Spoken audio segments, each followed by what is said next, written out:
Leo is probably the brother I relate the most to in Rise of the TMNT, seeing as I myself am a middle child, so both Donnie and him really meant a lot to me on a more personal level. Not to mention all the raw content we got with him in general.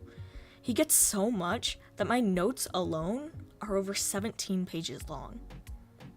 So this may be a longer video than the others. Whoops. Where do I even start with him? Leo is so different than the other versions of him, yet he's more or less the same. What do I mean by that? Well, it's been mentioned by the creators that in this version, Leo was going to be leader at first. However, they changed it practically last second to allow themselves to explore Leo's character, at least outside being the leader, allowing him to grow unlike different iterations of him. I think this was such a smart thing to do, since it really tore apart the expectations of this series. Leo had been leader in literally every other version, and had been slapped with that responsibility and lack of personality. Now he was free to be a person. This Leo is so goofy, and he still loves his one-liners. Instead of taking the role of the leader, at least up front, he acts more as a hype man. He loves to keep his brothers motivated and keep spirits up. If he can do that, it makes the situation more bearable. He's so sassy and eccentric. Everything he does is overdramatic, and it just makes me love him even more. Rise Leo is a lot more arrogant than some fans cared for. This, in turn, caused a lot of people to overlook him, and simply slap him with the typical jerk label, which is not how I see him in the slightest. Now, maybe that's just because I'm a middle child, and can be seen as a jerk unintentionally at times, but from what I've seen, his overbearing obsession with himself is how he copes with not feeling good enough. The thing is, he's often found bragging about himself or dubbing things as Leo Day, and it makes one wonder how he could possibly not be obsessed with himself. Well, the series is actually pretty blunt about how he feels in general. Now, I know this is brought up a lot, especially in different reviews, but the biggest episode to slap this into your face is Minotaur Maze. The episode starts off with both Mikey and Raph showing off how their mystic skills have gotten more powerful than before, and both of them are fairly good at them. When Leo attempts to show off as well, he fails at doing so, and then gets laughed at by Raph. Now, this doesn't seem to bother him up front, but we've been told before that Leo copes by making jokes, which is exactly what he does here. Unlike the others, he isn't really improving. Well, Donnie doesn't have any mystic powers, you may be saying, and that's fair, but moments after, he takes a crystal that he'd taken before and he integrates it into his tech. That's the thing.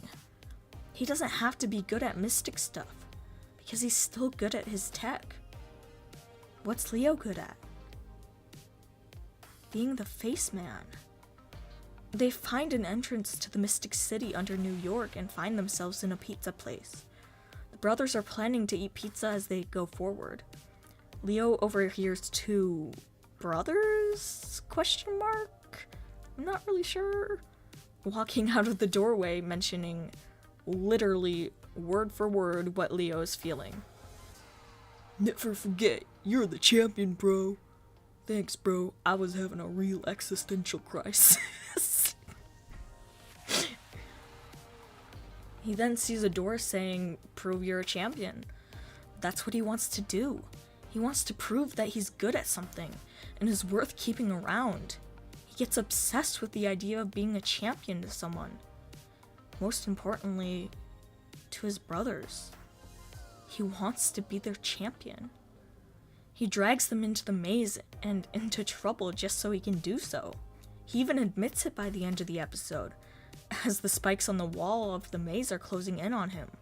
He admits it, before failing once more at his portal making. I can't do it. I'm useless. You know, it would really help me if you said I was your champion. It kind of hurts here because even though this is a dire situation, His brothers don't really care about how he's feeling right now, even after the whole situation goes down. Now, I understand he literally got them into this, and they were about to get crushed, but like, I don't know, Leo was so open about how he was feeling here, and his feelings simply got pushed to the side. It just makes me sad. This is honestly why I think he gets so smug and cocky over the small wins. It makes him feel like he's good at something, and it proves something to him. That's why in the episode Air Turtle, he gets so happy about winning a basketball game against his brothers. He flaunts it in their faces because it's one of the things that he's better at than them.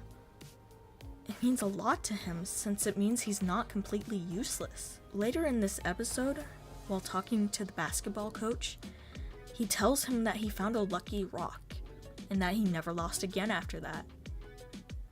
When the coach asks what's so special about the rock, Leo replies with this: "It's not about the rock, it's about changing your mojo." It shows that Leo believes if you think about something a certain way, you can change the way you perceive the situation, meaning that if he changes the way he sees himself, he can change the way he perceives himself, and how others perceive him as well. There are many other examples of this, but those 2 episodes are the loudest when showing it, at least in my opinion. For example, in the episode You Got Served, when Mikey is proud of winning against him, Leo tries to undermine his brother's achievement since it hurts him that his brother has surpassed him, especially at something he was formerly good at. The fear of losing again causes him to not want to compete the rest of the episode, until Mikey keeps going. It gets to the point where Leo feels like he has to defend himself. And to Mikey's credit, he gets his competitiveness from Leo, and wants to show that he's as good as him, which is not how Leo sees it at all. Portal Jacked is another episode worth mentioning. In this episode, Leo's brothers are missing because he once more tried to show off, or tried to prove he could use his portal powers, which ends up not working, as usual. They're missing, and this scares the life out of him. He goes to Senor Hueso for help. While he's talking to him, he admits something that's been hinted at until now. There is no team with just the face man. I'm nothing without them. This is something I can really relate to myself. My sister and brother are both amazing in their own right. They're both super bright and everything they do is simply amazing. They have and or had good grades in school and were involved in almost anything. They're both extremely skilled at what they do and they always exceed expectations. It's hard. It's hard because as a middle child with siblings like that, everyone is expecting you to live up to them. They expect you to be just as amazing, but you've always just kind of been there, floating in the middle of it all. Without your siblings or your friends, who are you? You're just there. You don't mean anything without them because they mean the world to you. That's what you don't realize. They mean the world to you, but you mean the world to them too. Take Mikey, for example. He looks up to Leo so much and thinks he's the coolest thing ever. Leo doesn't realize that, of course. Why would anyone look up to him? Donnie is more of a close sibling sort of deal with Leo. They're both middle children, so they fight more often. But it's obvious they care about each other. And the way they poke fun at each other all the time is just so heartwarming to me. And Raph sees him as a younger version of himself. He wants him to be ready to deal with whatever is going to happen in the future, so he keeps on Leo's tail to make him a better leader. But he doesn't think as Leo as lesser than himself. None of them expect him to be some legend, but that doesn't matter. The expectation comes from him. And your standards are always the highest. From what I observed, the show tries to throw the idea of Leo being the new leader at you at the last second, seemingly out of nowhere. But as mentioned in previous videos, I believe it was more of a time crunch thing. Why do I say this? Well, throughout the series, I noticed that a lot of the times Leo is more or less leading the team from behind the scenes. A backseat driver, if you will. Raph isn't necessarily the best at plans aside from smashing and bashing, but Leo is always there to pick the team up when a plan fails. He always is the one that has a plan and is pretty extraordinary at it as well. As long as he doesn't have to bear the responsibility for it, it's fine for him. Ultimately, Raph will be there to fix things if he messes up on something.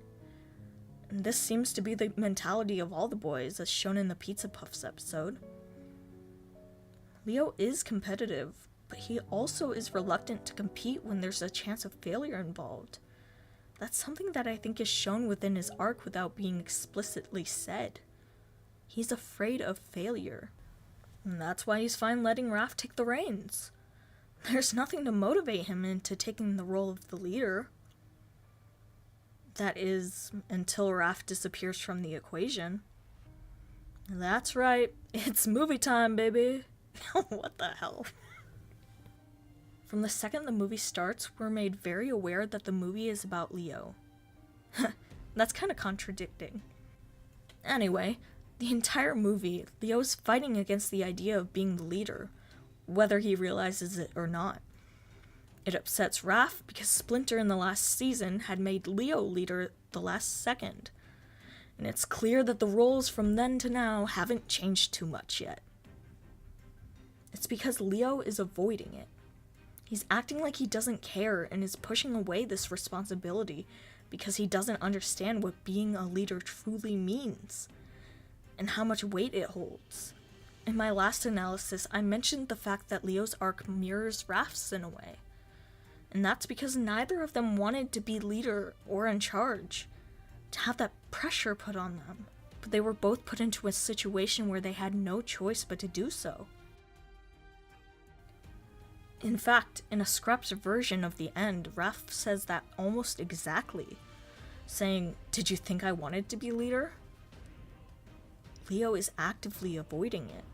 The movie really wants to be sure that you understand its theme, even though it's something that I didn't notice until rewatching it, which is kind of funny to me considering how much it's mentioned. It isn't about me. Wait a minute! It's not about the rock. It's about changing your mojo. This may seem out of nowhere and possibly doesn't make sense to a lot of people, but this realization just hit me. Like, it isn't about the rock. It's about changing your mojo. It isn't about Leo. It's about changing his mojo. The movie itself isn't about Leo. It's about Leo changing the way he approaches being a leader. Leo has always been so laid back and a backseat rider. But the second Raph is taken away from the equation, he's forced into a leadership role. At this point in the movie, he's struggling with the fact that it was his fault that Raph got captured. Casey telling him he was the best sensei ever overwhelmed him. He's supposed to be this amazing warrior who can do everything right all of the time. But he simply can't live up to that. He has to do things his way, or else he's not a good leader. That's where the comparison to the Lucky Rock scene comes into play. He has to change his mojo. He has to change the way he looks at the situation instead of just depending on his own wits for a situation. He has to trust his team and be able to compromise with their thoughts and ideas as well. It's not about him. If his plans fail because he doesn't take advice, that could lead to his brothers being dead, or worse. And it takes the idea of them being dead for him to realize that. His brothers get captured while he's facing the ravaged version of Raph. This is where he finally allows himself to open up. He finally realizes why Raph acts the way he acts, and why he butts heads with him so much. I don't want to fight anymore. I was fighting because I didn't understand you. I always figured you got mad because you didn't like the way I did things. But when I see what's happening to you, and what's happening to them, I realized it wasn't about me. You didn't yell because you were mad. You yelled because you were scared. He sees what Raph is constantly worrying about, and it brings him into reality. It was never about him. It was about changing his perspective. Because his brothers' lives depend on him, especially considering the position he's been put into.